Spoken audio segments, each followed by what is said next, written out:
Hello everyone, welcome to Future Tech Talk episode 46. It is a lovely day down here at the ballpark, and I want to talk about a recent Sam Altman interview. I found this absolutely fascinating. He spoke at Stanford in front of aspiring entrepreneurs, and I think it's so interesting to hear him speak and answer questions in front of people. And I think the audience is really important. He's talking to young students, people who look up to him, and I don't think that can be overstated. The fact that most of these students probably don't have the most critical eye or ear in terms of what Sam actually says. And I just want to point out, this has nothing to do with Sam Altman himself.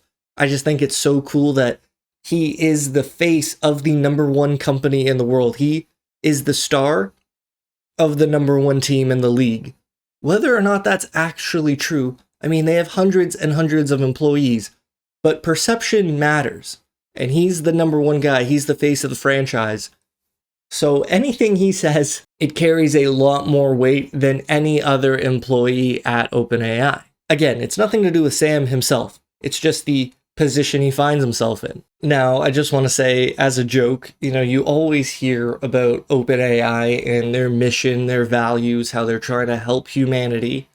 And I just kind of casually thought, what if they were lying?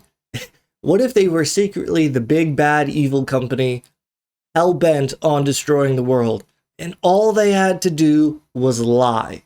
And everyone believed them, oh, they're saying they're trying to help. It doesn't matter what they actually do. It doesn't matter how they act.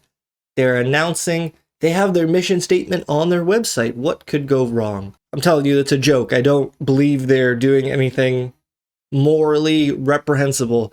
I just think it's funny that if there was an evil company, they could probably get away with it if they lied to the general public, and that's all they would have to do. They, Boston Dynamics can keep creating those robots, and all they'd have to do is lie about their purpose. I'm not trying to get conspiratorial. I don't actually believe that. It's a joke. I just think that possibility is humorous, not hilarious. Humorous. Ironic, even, maybe a little. I don't know. Sam was asked if he could go back and be 19 years old again, if he woke up and he was 19, what would he do in terms of a career path? And he was sort of given the choice between academia and private industry. And I'm going to mention this a lot, but a lot of his answers were really interesting. He said, sadly, he'd have to choose private industry, probably, because you need so much computing power. The fact that that is the #1 divider between somebody's career path, that just blows my mind. Moving forward in the next 5 years, if you're going to look at AI as a digital species, the separator between these digital species is just going to be who has more electricity and more state-of-the-art GPUs. Maybe it makes sense, but it seems like such an arbitrary divide. Maybe arbitrary isn't the right word, but all they need is more computing power, and their life form, their digital life form, will be stronger than others. It's just wild thinking about how much math and how much technology goes into the AI, but the separator is something as simple as GPUs. Well, okay, I know that's not simple, but raw power being the difference between first and second place, maybe we should have expected that. It doesn't sound like these companies really expected that, but it seems like it's true. Now, I'm going to play this next clip, and he was asked about what they're currently struggling with in terms of the problem-solving aspect of AI. Quite insightful what he has to say. What questions, then, are you wrestling with that no one else is talking about? How to build really big computers. I mean, I think other people are talking about that, but we're probably looking at it through a lens that no one else is quite imagining yet. I mean, we're definitely wrestling with how when we make not just grade school or middle schooler level intelligence, but PhD level intelligence and beyond, the best way to put that into a product, the best way to have a positive impact with that on society and people's lives, we don't know the answer to that yet. So I think that's a pretty important thing to figure out. He's referring to the fact that they're approaching PhD level AI intelligence in all aspects, and they don't know how to distribute that to humanity. That sounds like a giant problem, and it kind of leads me to believe that they're a lot closer to having that level of intelligence versus really knowing what to do with it. I think they're closer to having it than knowing what to do with it. That's just my intuition from hearing him speak. Because GPT-4 came out a long time ago, like over 12 months ago. What have they been working on? Clearly, they've made a lot of progress if they're willing to speculate about current problems they're trying to solve. Now, I'm not saying I know the answer. Do you think it would be dangerous if everybody in the world had access to PhD level intelligence in their pocket? It would probably be a good thing. Sam Altman talks a lot about the net good of AI, the fact that yes, things will go wrong, but overall the positives will outweigh the negatives. I'm not sure I've ever agreed with that statement. I think if negatives raise to a certain amount, it won't matter how much positives there are, how many positives there are. If the negatives get high enough, and I think this is known in human psychology that negatives mean more to us than positives. You could get 100 positive comments, but one negative comment can ruin your day, could ruin your week, could stop you from posting and ending your digital career. And I think that just applies to society in general, that negatives are more impactful than any positives. And again, I'm not saying I have the answer. I don't know why you couldn't just release a PhD GPT. Just don't know why you couldn't do that. What do they think would happen? And now I'm just thinking about it like, what do they think would happen? Why is it a problem they need to solve? What he uses the word productize a few times in the interview, thinking of GPT as a product and how to release these smarter AIs to people. How can they best package it? Like, I wonder if they're overthinking it. I wonder what caused them to overthink it. And for some reason, I really wish their apprehension had been in place a long time ago, and maybe they never would have gotten started with this whole thing. I don't know why, maybe I'm wrong, but I really feel like AI is something the world did not need. I could be wrong about that. Maybe AI is important enough to things that I can't see and that I don't witness in my everyday life. But it just feels like our society is not... Okay, if the government doesn't think that we can handle the disclosure of aliens, and that if society really knew what was going on, maybe things would break down, why are they handing society the keys to AI? Not even talking about open AI, but there is open source AI out there that anyone can run locally on their computer. If people can handle that and the world hasn't been destroyed, and okay, maybe that's a little bit of hyperbole. I just think that this stuff is so powerful, and listening to the number one guy speak about it, it kind of tells me that I'm closer to his wavelength than I am about someone who is ignorant of the technology. Not in a negative way, maybe they just don't know a lot about it. But that's the point. If they knew more about it, they'd be a little more like, whoa, what are we doing here, guys? Take a look at this clip. GPT-4 is the dumbest model any of you will ever have to use again by a lot. But you know, it's like important to ship early and often, and we believe in iterative deployment. Like if we go build AGI in a basement, and then, you know, the world is like kind of blissfully walking blindfolded along. I don't think that makes us like very good neighbors. So I think it's important, given what we believe is going to happen, to express our view about what we believe is going to happen. But more than that, the way to do it is to put the product in people's hands. And let society co-evolve with the technology. Let society tell us what it collectively and people individually want from the technology, how to productize this in a way that's going to be useful, where the model works really well, where it doesn't work really well. Give our leaders and institutions time to react. Give people time to figure out how to integrate this into their lives, to learn how to use the tool. I'm sure some of you all like cheat on your homework with it, but some of you all probably do like very amazing, wonderful things with it too.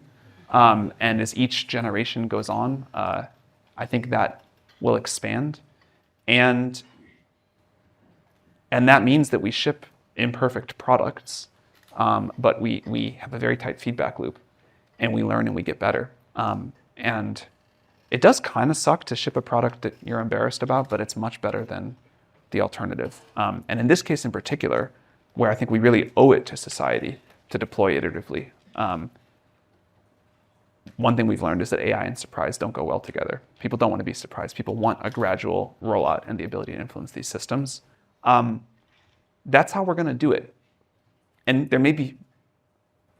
there could totally be things in the future that would change where we think iterative deployment isn't such a good strategy. But it does feel like the current best approach that we have. And I think we've gained a lot from doing this. And hopefully the larger world has gained something too. I think it's important when you're interviewing someone to let them speak their mind. Interruptions are rarely helpful. However, when you notice somebody go off on a tangent, I think it might be appropriate to pry into that tangent and say, like, what did you mean by that? What was going on in his brain when he said that there may be a future where iterative deployment isn't the right answer? What did he mean by that? What is he thinking of? What scenario would lead their company to assume that, hey, we have to not go with these incremental steps? Now, I'm not going to spend too much time thinking about that because I have what did he mean by that? Can you think of one good reason why smaller steps wouldn't be the right answer? Is he thinking in terms of competition? And, if you needed to beat someone else, maybe you would need a larger update. Does that make sense? Could that be it? I don't know. I think it's fascinating to see his face and hear him say that GPT-4 is the dumbest thing we'll ever have to use, because of, not that he just believes it, but he knows. He knows that we're only going to use better AI. And I think you can tell that he knows that we don't understand what that really means. Like, he says it with so much somber. And I think when the message is delivered like that, it's received in a bit of a shocking way. As if it just seems like, well, it's clear that somebody in charge of a large company knows so much more than everybody else, and letting the public know that, clearly he's not smiling and laughing. Like, he knows that this is serious. I think that's what you have to take away from it. But I also think it's okay to be critical of Sam Altman and OpenAI. This is one of the reasons why I brought up this particular audience as being important. Those are students who are looking up at someone who has accomplished a lot. And if you were in that position, like, why would you be critical of Sam? You would most likely only be thinking about the positives because you're trying to end up in his position. Now, I just want to say I'm a little closer in age to Sam Altman than those students.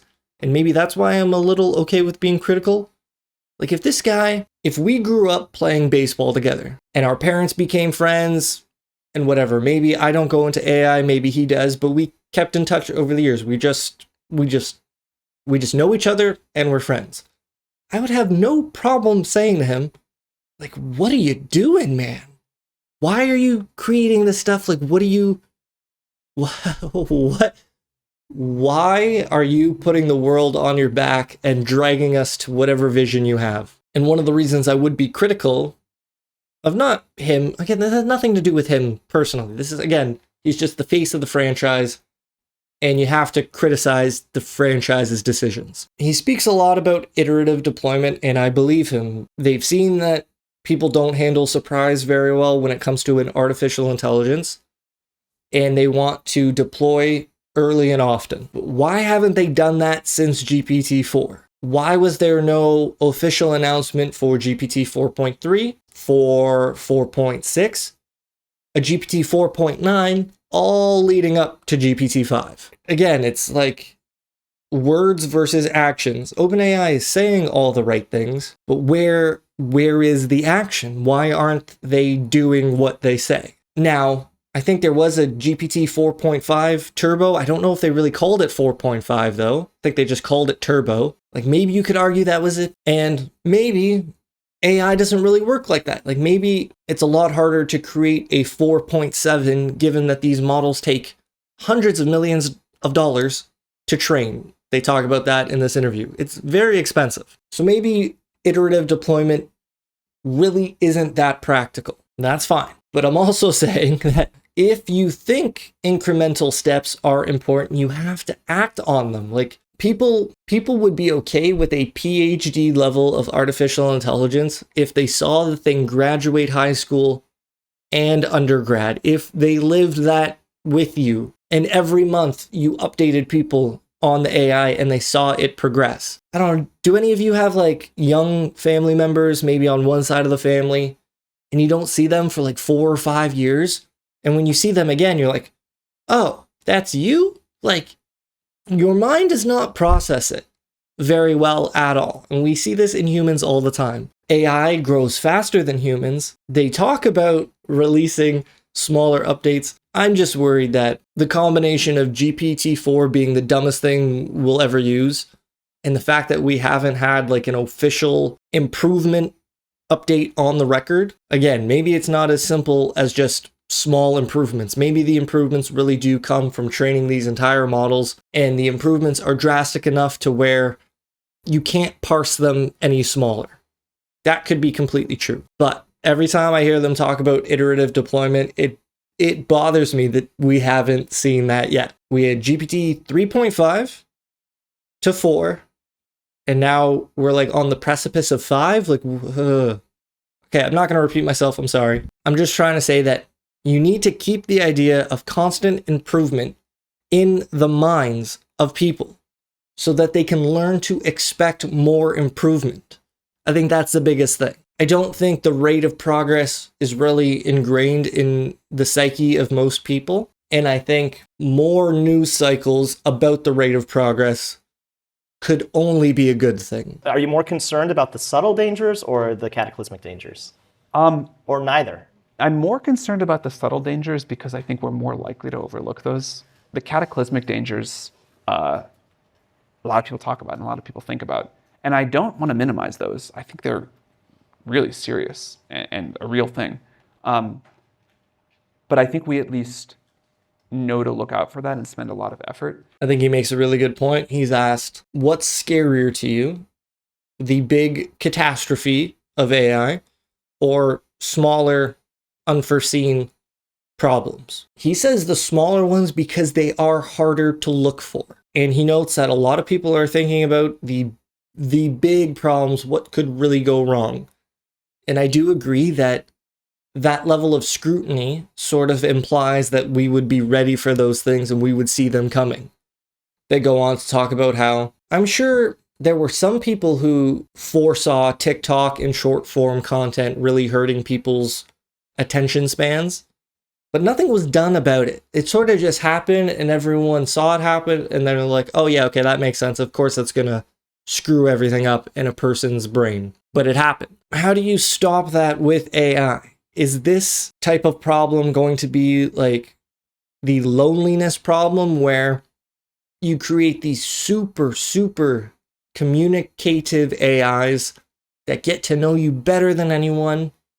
They're empathetic, they're on your team, they love you. And is that going to cause a good portion of humanity to never need another human? Because an AI is going to fill that role enough for most humans to just get that need filled by AI. Like, is that an unforeseen problem? Is that one of these subtle dangers that is hard to see coming, but when it happens, it's just obvious? Like, oh yeah, of course, these guys are never going to go out to a bar again when they have their AI girlfriends at home who love them and are thoughtful and perfect and tweak. Like, ooh, how can you compete with algorithms? I think the answer is that you can't. TikTok is super successful even though people know it's bad for them. Maybe some people think that AI companions are going to be cataclysmic in terms of the dangers. I don't think I've heard that very often. It's more so like widespread misinformation and misdirection and fraud and scams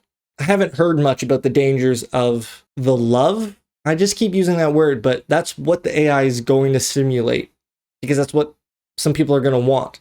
A lot of people are just going to want virtual assistants. Yes, chef, I'll come and write up, chef. Hey, I'll write that code for you, blah, blah, blah, blah, blah. But I think a lot of people are going to delve into, well, what can AI actually do? How much can I talk to it? How much can it learn about me? How much surprise is in there? Oh, I can put my AI in a body now, and it only costs $7,000. Hey, the Mark II is coming out, and it only costs $2,000. The line between like technology and affordability, they like one goes up and one goes down. The price of technology usually goes down as the tech, not as the tech gets better. Like the peak technology is never cheap, but as the peak grows, all of that middle technology, all of the sick stuff that was once the peak becomes cheaper. That I think is a very subtle problem that it's going to invade. Not maliciously, but again, doesn't matter if it's going to happen. Shouldn't we try to not let that happen? I don't know, man. I'm just a guy. Don't listen to me. These are just my thoughts, and I'd love to hear from you. I am worried just about, so even though I think in the short term things change less than we think, as with other major technologies, in the long term, I think they change more than we think. And I am worried about what rate society can adapt to something so new and how long it'll take us to figure out the new social contract versus how long we get to do it. I'm worried about that. He's openly worried about if society can adapt to the rate of change. I'm glad he's worried about it. Unfortunately, my opinion is that no, society absolutely cannot adapt to the rate of change that AI is going to usher in. There's just no evidence for humans being able to do that at all. Whether that is like school curriculums. I mean, I was young enough to have been told that I'll never have a calculator in my pocket. I think that's just proof that the curriculum has no vision.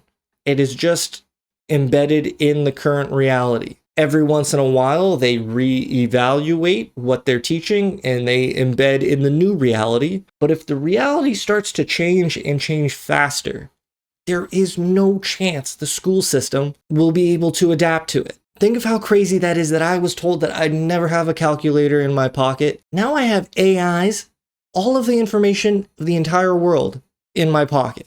And they didn't think I'd have a calculator. The point of that is to say, we are not prepared. That whoever thinks they know what's going to happen, it's not true. It wasn't true, and it shouldn't be true now. And I think capitalism as a whole might be able to adapt to the change, but the way that capitalism adapts is through a really cutthroat style of evolution. In capitalism, you really don't take care of the weak. You have the option to, and I think that's what maybe research and development is all about. You can burn money if you want to in hopes of a better future. You can, in capitalism, you can continue to pay and fund the livelihoods of people who don't directly contribute to the current objective. That is a possibility, but a lot of companies don't operate like that because it is hard to forecast. It's hard to burn money on purpose. So our current society, our economic model is very ruthless.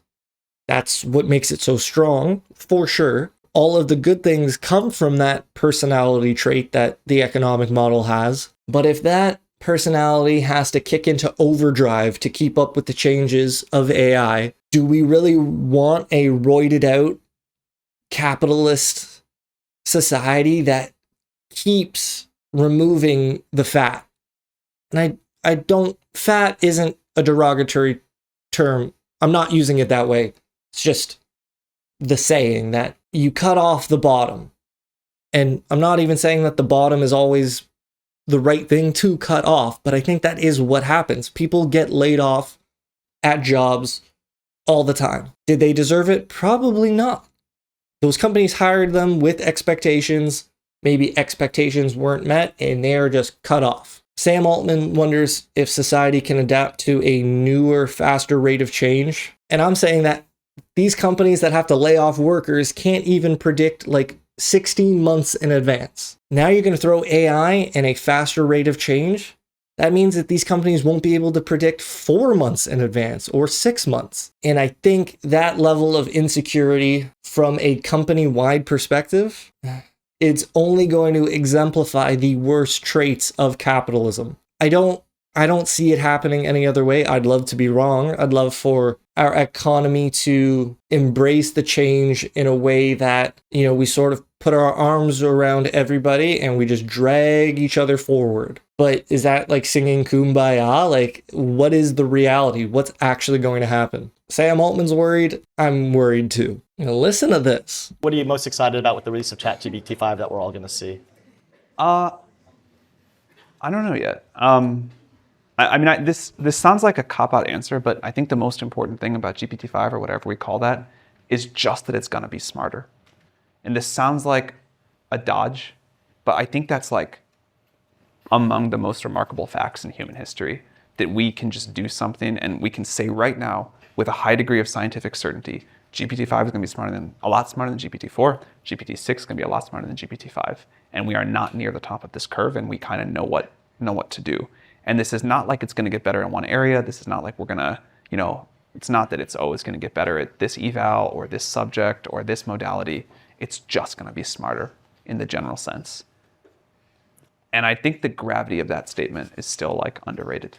I'd love to shake his hand and say thank you for stressing that. That is so important to me. And I've been saying this for like a year and a half, and I don't hear a lot of other people mentioning that besides the face of the franchise. First, I want to point out that when he gets asked about GPT-5, he refers to it as 5 and then says, or whatever we call it, which I think clearly means that they've had internal discussions of like, do we get away from the numbered modeling? Is it scarier to people to hear, hey, GPT-8 just came out, and that these higher numbers sort of imprint upon people's psyche as like, oh, the number's growing, therefore scarier? Is it something like that? Are they going to switch to some sort of metaphor or artistic way of describing the technology? Like in the way that like a perfume brand or a shampoo will not necessarily describe the way it smells, but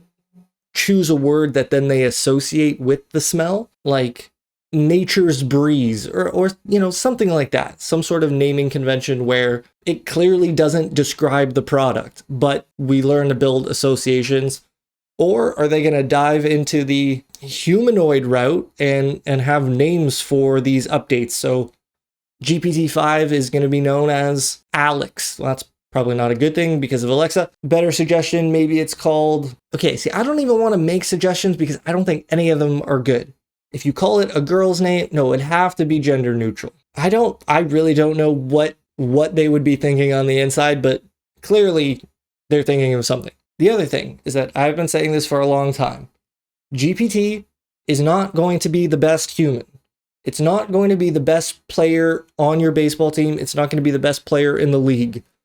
It's going to be better than humans. It's going to keep getting better. It is like, you could argue that it's eye level with us right now. You could definitely argue that it's looking down on a lot of us, but then clearly there are some humans that stand above AI in its current iteration. That's fine.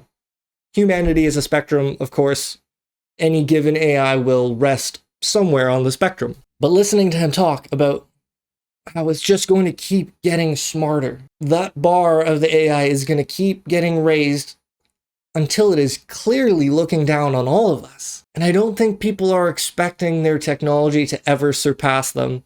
Yet that's what's going to happen. That's what they're building. Imagine pitching that to the government. You get called in for like a regulation meeting and they're asking questions. And you have to like look them dead in the eye and be like, well, in 8 years, this thing's going to be better than everybody. I don't know. He goes on to talk about how, and he actually even smiled while saying it, that the impact on geopolitics is going to be a huge deal, that the amount of AI that a company has access to might directly relate to their like position in the world. I may have paraphrased it a little, but I can only say that like, I'm not American, but I live in North America and I'm a little thankful or at least grateful or at least I feel lucky that this guy and OpenAI are located in North America. That just makes me feel a little bit better. And I don't think cultural divides are the biggest deal in the world, but they clearly are. So even, I'm just saying that my opinion doesn't really matter, that nations have been fighting with each other for a long time. And if another country that the US wasn't happy with had the state-of-the-art AI, if OpenAI was located in, pick a country, I could see a lot more anxiety coming out, and maybe regulations would pass faster. I wonder about that. That's actually really interesting. Normally, the person in first place doesn't want to impose any restrictions on themselves. But if somebody else was in first place, hey, buddy, slow down. You're going a little too fast for the rest of us. I'm just going to leave it there. Thank you for joining me. I would love to hear from you. Please let me know what you're thinking about all of this. I hope you're doing well. Take care, and I'll see you next time. Peace.